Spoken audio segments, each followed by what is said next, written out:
violence is not exciting, no question. Being a black man is demanding. The fire's in my eyes and the flames need fanning. The fire's in my eyes and the flames need fanning. The fire's in my eyes and the flames need fanning. With that was determination.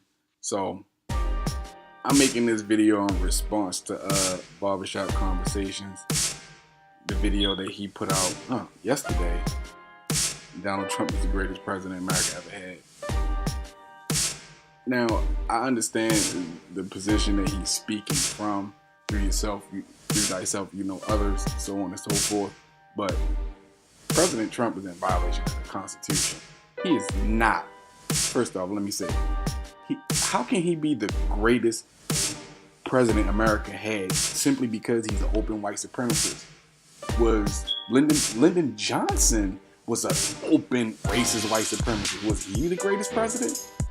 Richard Nixon was obviously a white supremacist. Is he the greatest president? What about Bill Clinton and all the horrible things he did to black people?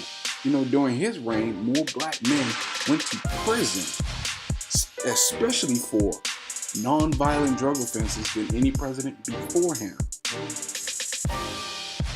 While he was governor of Arkansas, they had black prison inmates literally playing as servants in their mansion. George Bush Jr. lied, so that he lied about there being weapons of mass destruction in so they could invade and then capture and execute Saddam Hussein. The KKK are open white. David Duke is one of the most racist men in America. Is he the greatest American because he's an open bigot / white supremacist? I'm really not following that logic, man.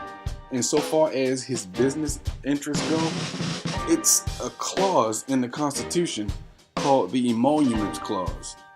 Sorry, this is a different video I was doing. Emoluments clause. Here we go. Because I know this is what he was thinking about in the video. He couldn't get it out.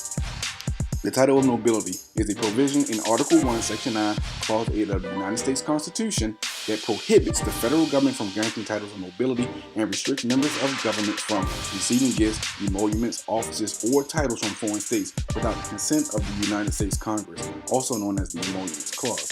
It was designed to shield the Republican character of the United States against so-called corrupting foreign influences. This shield is reinforced by the corresponding prohibition on state titles of nobility in Article 1, Section 10, and more generally, the Republican Guarantee Clause in Article 4, Section 4.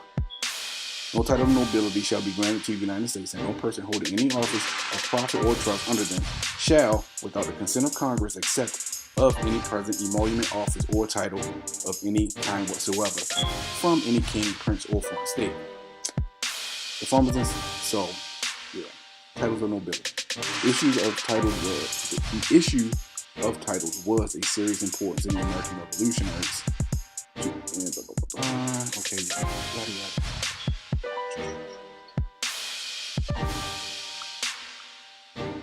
It's considered the tip provided to an employee by an employee in exchange for the services performed, not to be confused with giving away or donating.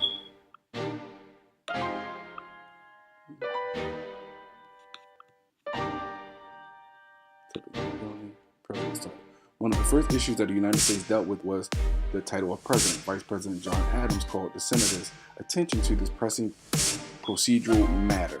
Most senators were adverse to calling the president anything that resembled the titles of European monarchs. Yet, John Adams proceeded to recommend the title His Highness, the President of the United States, and protector of their liberties, and attempt to imitate the titles of the British monarch. 1810 Democratic Republican Senator Philip Reed of Maryland introduced a constitutional amendment modifying the title of nobility clause. Under the terms of this amendment, any United States citizen who accepted, claimed, received, or retained any title of nobility from a foreign government will be stripped of their U.S. citizenship after being approved by the Senate. House of Representatives.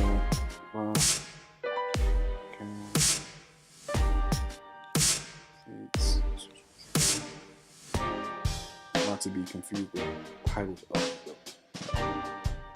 emoluments.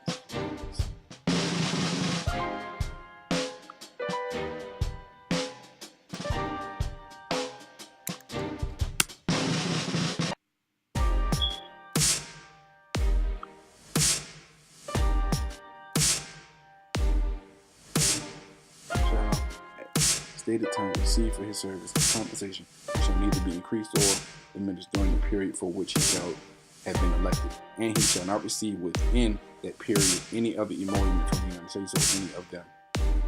The president's salary, currently $400,000 a year, must remain constant throughout the president's term. The president may not receive other compensation from either the federal or any other state government. So see, here's the thing with all of that, because he has business dealings in other countries, anything that he receives from these other dignitaries from these other countries, even though it is a quote-unquote business transaction, can be seen as a gift to him from those people for favors from the United States. This is why that is in violation of the Emoluments Clause. This is why presidents have to sign over temporary management or ownership of their businesses to maybe their attorney during their term of president, so they cannot be seen as getting favors from other countries in order for America to do things beneficial for those people. Trump is in violation of that. He has a country to run, but he's still trying to make business deals with other people for his own benefit and the benefit of his billionaire friends, which is what that tax cut was about. I'm sorry, but he's in violation of the Constitution. He is. He's not supposed to be entertaining foreign dignitaries in his hotels, profiting off of his office of the presidency. He's making a profit through his businesses off of the title and office of the presidency. That is a violation of the Constitution. So I disagree with Fred on that. Apparently, I'm not the only person that thinks that Trump may be in violation of the Emoluments Clause. This is an article from the Washington Post. What is the Emoluments Clause? Is the headline. Does it apply to President Trump? On Monday morning, a liberal watchdog group filed a lawsuit against President Trump, alleging he violated the previously obscure provision in the Constitution, the Emoluments Clause.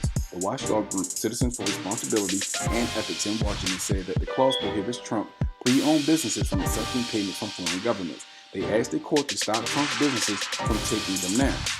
Quote, "This cannot be allowed," end quote, the group wrote in its legal complaint. Trump called this case, quote unquote, totally without merit during an event at the White House on Monday. Even if this case runs aground in court, there could be others. In fact, one of the parties best positioned to sue Trump might be the D.C. government if D.C. officials decided it was worth the risk to sue the president.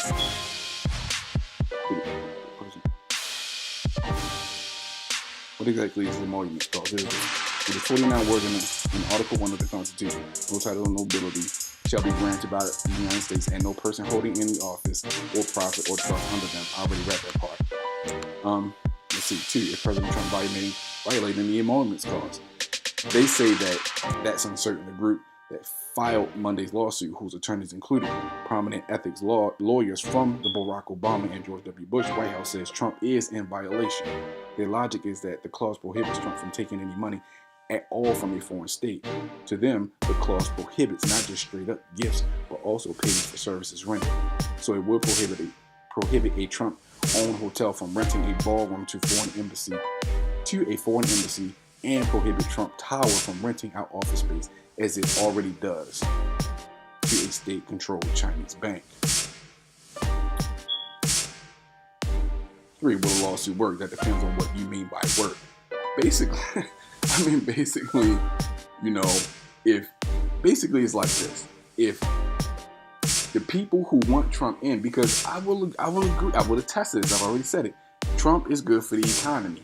If you are into the stock market, you know what I mean. If you're not, you need to take some classes and learn about the stock market and how the economy works and start playing your hand, because just like Obama was, looking out for rich people makes the economy look good. And if you can ride that wave, you can get broken off a piece. You know what I'm saying?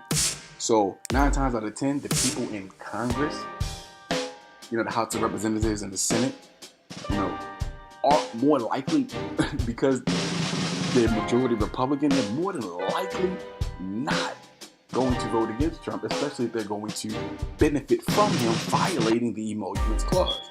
You understand what I'm saying? As long as Trump is in office, he's going to run his plan to raise taxes for poor people and give rich people all the benefits. If he gets impeached, he can't do that, right?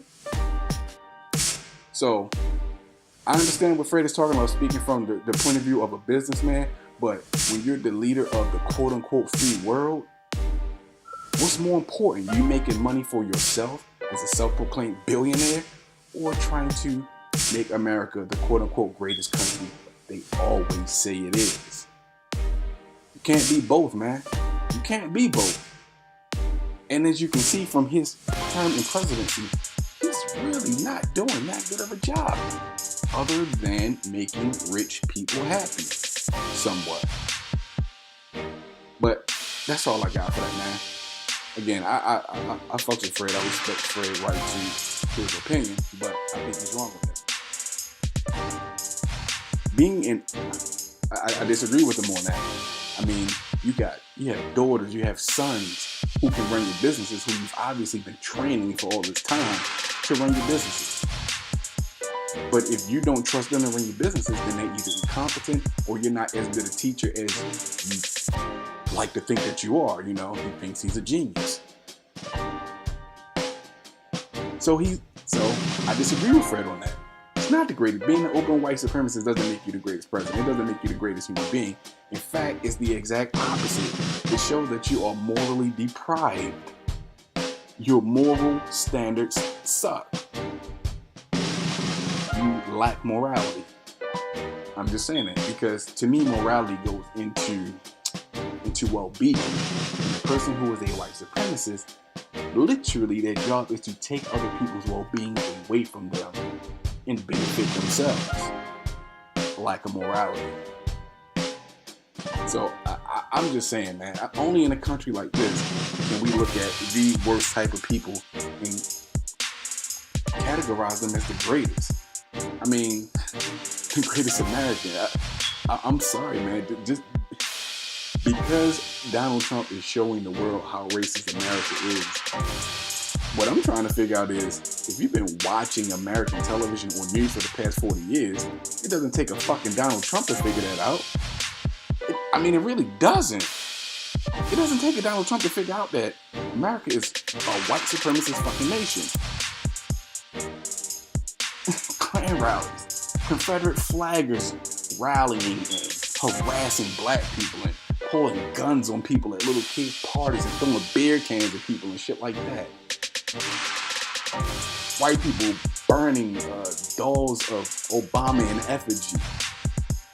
We didn't need Bush. We didn't need Trump to show us how racist and white supremacist America was.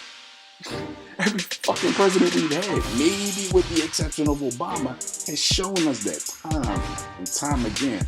Look at Ronald Reagan and Oliver North in the Iran-Contra scandal when they dumped all that cocaine and crack in the black communities. It then created laws to lock black people up for shit they never bought here in the first place. I'm sorry, Fred, I disagree with you, homie.